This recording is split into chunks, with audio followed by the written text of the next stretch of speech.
So as you can see here, I've already got all the parts that I'm going to be priming, ready to prime, and then painted in light gray from the Vallejo line here. But before I even talk about more about this, I want to focus on this. Let's see here, I actually got the Gatling gun already primed, or in gloss coat and primed. So what I'm going to do is, since technically I am out of the steel, I'm not going to use it anymore for this kit. I thought I'd change it up a little bit. Instead of having this gun just in like steel and duraluminum, I thought I still keep the duraluminum, like I'll do it for the barrels here. And I'll probably do this in a different color, like aluminum or some kind of like dull aluminum. I'll probably do that for this. But for like the barrels here and here, they're going to be duraluminum. But for the body here, I'm going to use my gunmetal. As you can tell, this thing has seen a lot of use. There's more than enough in here that I can use it for. But yeah, so I'm going to do that for this. And it should come out and look pretty good. As you can tell here, I've already got my Geara Doga parts all set. I had to sticky tag all of these on here so that it would get all set. I don't know why that masking tape is there. But yeah, all this is going to get primed and then painted with the light gray. But as I said, I gotta do this first. This should knock it out in like a day or so. And that should take like another day or so. And then we'll work on the other inner frame, or the other armor parts. And I decided to tweak it a little bit on my original scheme. There's still going to be the original colors, but I decided to spread it out a little bit so that it's even around the whole kit. So this is how the parts look before being primed, and this being painted. And here we go, as these parts, the armor parts are now primed, and the gunmetal parts have been painted. But I also readied this by masking, because I'm going to be painting this in the duraluminum, so to give it a shine. So that'll be fun. Of course, I'm going to be using this for the armor parts here. But there are some parts, like these, I'm not going to be painting them because there's no need to. Because they're pretty much going to be the parts as is. But also, you can see right here, those are actually the barrels for the gun. So they're going to be individually painted in the duraluminum, and this is also going to be in duraluminum. I might do duraluminum for that as well. So yeah, there's all my parts. I was thinking originally that I was going to do this in the dark sea gray, but then I decided not to. I'm going to keep it as the light gray, because it's going to look better anyway. So, this is how the parts look before being painted.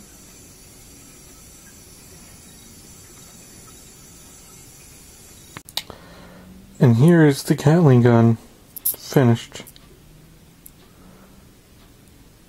I'm very happy with the results. I did a little touch up around here because I had to reslide that little ring there you see there behind the barrels, or behind the front of the gun. There was a little scraping, so I had to go back and touch it up a little bit. But I'm very happy with how this looks. The ammo case came out exactly how I wanted. I'm very happy, and while I'm at it, here's the first layer of the light gray applied. Coming down to the end of the stretch, all I gotta do is I gotta do another layer, and then I'm gonna top coat this, and then I shall do the next layer. So on here how it looks before this next layer. Alright, if you guys are quick little thought here, if you guys wanted to know if the thing could still spin while painted, well, here's your answer.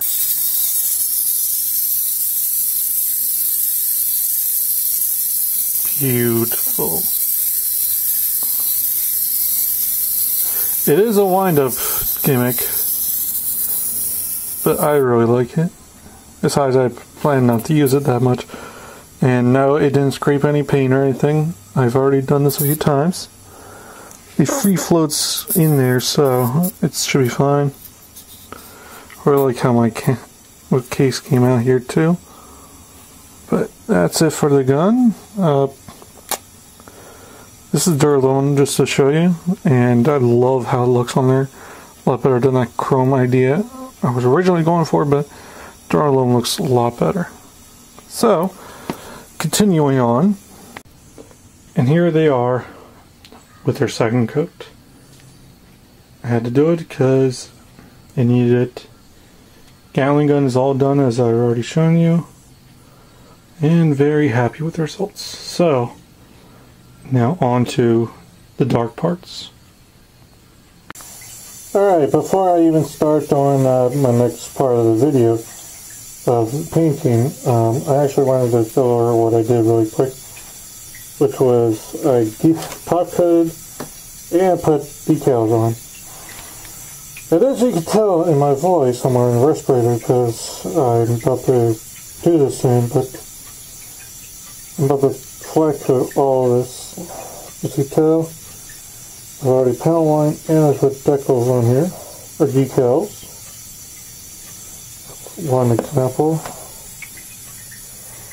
Another example, it's this guy here.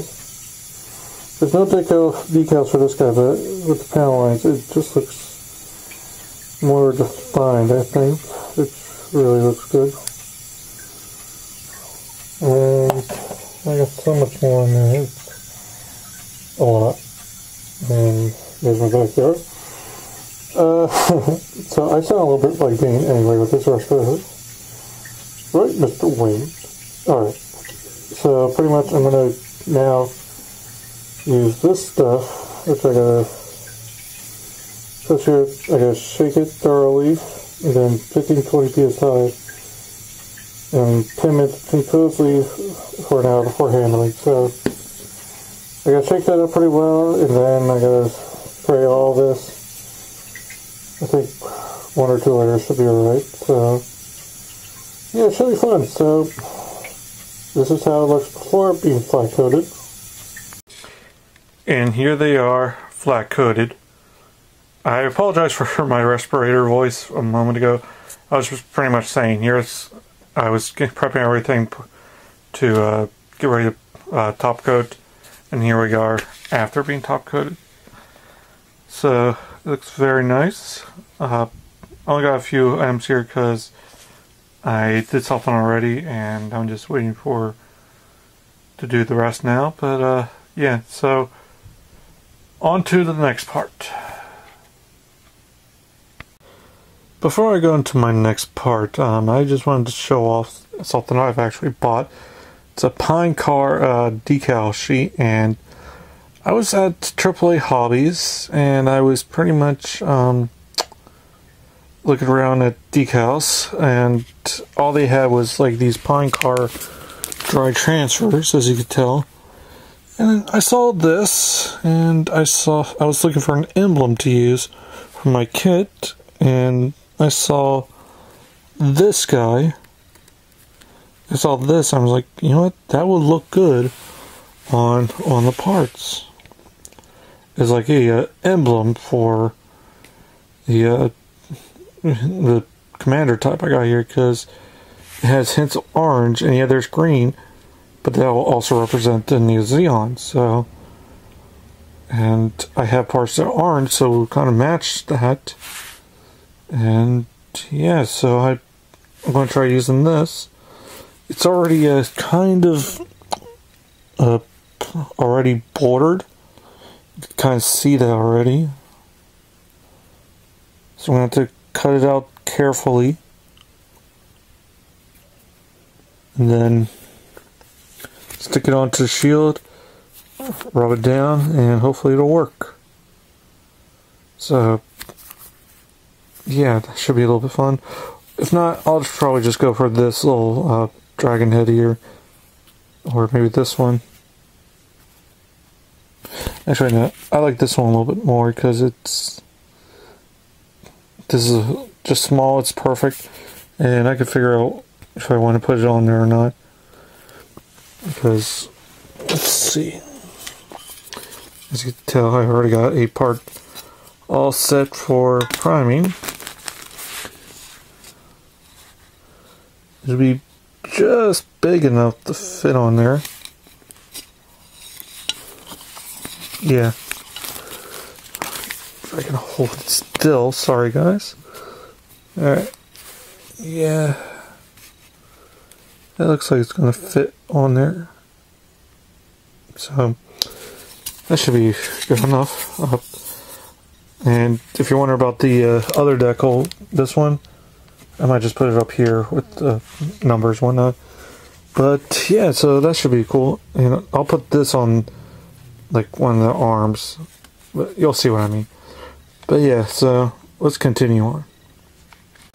Alright, after so many delays of showing other stuff, pretty much I'm going to show you that I'm going to now work on the marine parts here, but I'm also, excuse me, I'm also going to be using or priming the umbilicals as well.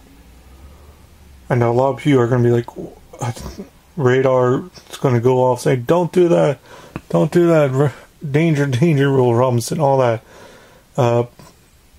If it doesn't work, I can always just strip it and just do something else, but plan to use a, instead of making them the orange or yellow you see here, I'm going to try to make them to a silver, so hopefully it'll be alright. I'm going to prime these, as I said, and everything I've seen so far is that everyone's always either custom built or just straight up panel lined.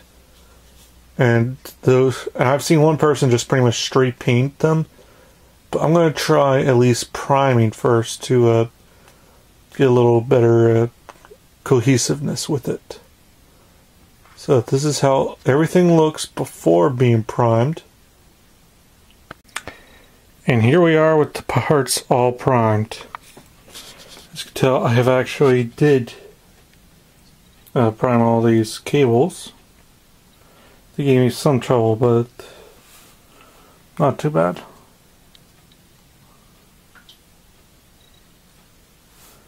Here's the prime of the chest, the antenna, or commander's fin, and part of the head.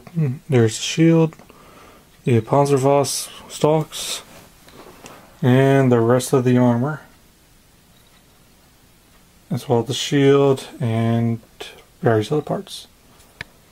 And the reason why I didn't paint here, because you're never going to see that, so why bother?